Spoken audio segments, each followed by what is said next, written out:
Hello হ্যাঁ, কি খবর?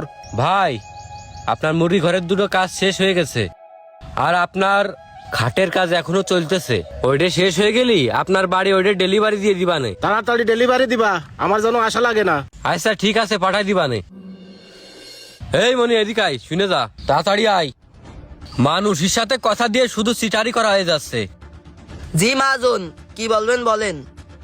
এই শোন, ওই মুরগির ঘরগুলো তালা খুলে রেডি কর, আর কালকে যে খাটটা বানাইছি ওইটাও রেডি কর। আজকে সব মালগুলো ডেলিভারি দিতে হবে। আচ্ছা ঠিক আছে মহাজন।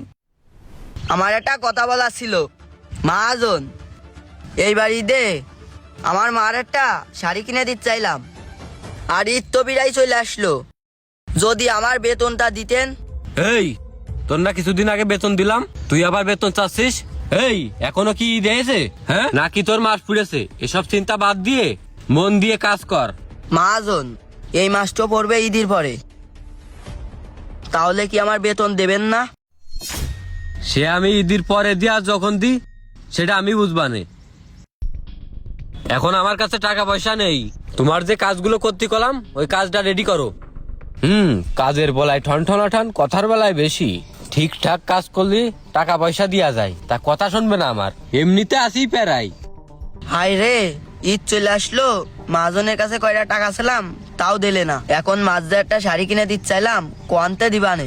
আল্লাহ, তুমি তো হৃদায়তের মালিক, তুমি আমার মহাজনকে হৃদায়ত দান করো।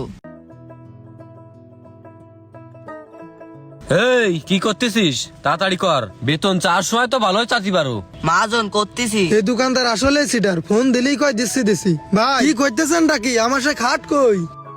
ভাই, আমার 2 দিন সময় দেন, আমি খাটটা রেডি করে দিবানে। না ভাই, আপনার আমি সময় দিতে পারবো না। এই 2 দিন করতে করতে আর কত সময় নেবেন ভাই? আর আপনার দেখে তো মনে আছে আপনি ভালো লোক না, সিটার। তা না হলে আপনার টাকা সব পরিশোধ করে দেওয়ার পরেও আমার খাট এখনো রেডি করতে পারলেন না। ভাই, আমি একটু সমস্যায় পড়ে গেছি, এজন্য একটু লেট হচ্ছে। আমার আর 2 দিন সময় দেন, আপনার খাট আমি বাড়ি পৌঁছাই দিবানে। এই লোকটা শুধু আমার বোকা বানাচ্ছে ভাই। এই পৌঁছাই দেওয়ার কথা কয়ে কয়ে আর কয়টা দিন সময় নেবেন কোন? একটা মানুষরে আপনারা আর কয়বার হয়রানি করবেন ভাই? টাকা যখন দিলাম তখন তো ঠিকই কইলেন সমস্যা নেই, চলে যান, আপনার খাট পৌঁছাই দিবানে। এখন টাকা দেয়া হয়ে গেছে, এখন ভাই 2 দিন সময় দেন, 2 দিন সময় দেন। আচ্ছা ভাই, আসলে কি সমস্যা হয়েছে আমার একটু খুলে কবেন? ভাই, একটু দাঁড়ান বলছি। এই কাজটা তোর কখন করতে দিছি? 2 বস্তা কাঠ ভর্তি, তোর এত সময় লাগে? দেখেছেন ভাই, এসব ছেলেপিলে দেখি কাজ করানো যায়? আর ভাই, তাহলে শোনেন, এই ছেলেটার কিছুদিন আগে বেতন দিলাম, মাস পূর্তি পারলো না, আবার করছে বেতন দাও। বলছে যে ঈদি মাস শাড়ি কিনবো। মহাজন, আর কিছুদিন পর ঈদ তো, মার শাড়িটাও ছিঁড়ে গেছে, তাই আপনার কাছ থেকে টাকা নিয়ে মার একটা সুন্দর দেখে শাড়ি কিনে দিতে চাইলাম। তুমি চুপ করে থাকো, তোমার এত কথা বলতে হবে না। সকাল ধরে একটা কাজ করতে দিছি, তুমি ওটা শেষই করতে পারলে না। আচ্ছা ভাই, বাদ দেন, আমার কথা শুনেন ভাই। একটা কথা বলি, ও ছোট মানুষ, ওর কথা বাদ দেন। কি বাদ দেবো ভাই?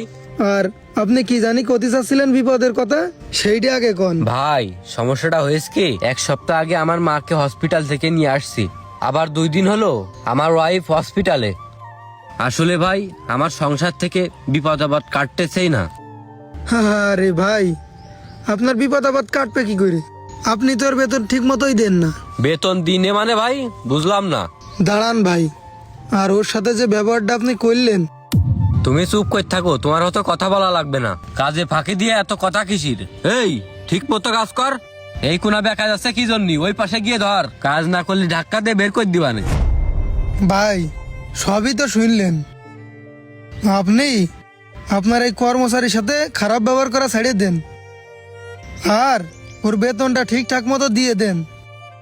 ভাই, ওর মার শাড়িটা ছিঁড়ে গেছে, সামনে ঈদ, শাড়ি কেনার জন্যই তো টাকাটা আপনার কাছে চাইলো।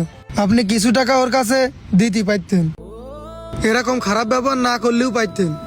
ভাই, আপনি এই কাজটা মোটেও ঠিক করেননি। হয়তো বা এরকম হতে পারে আপনার কর্মচারীর সাথে খারাপ ব্যবহার করার জন্যই আল্লাহ আপনার এভাবে বিপদ আপদ দিচ্ছে।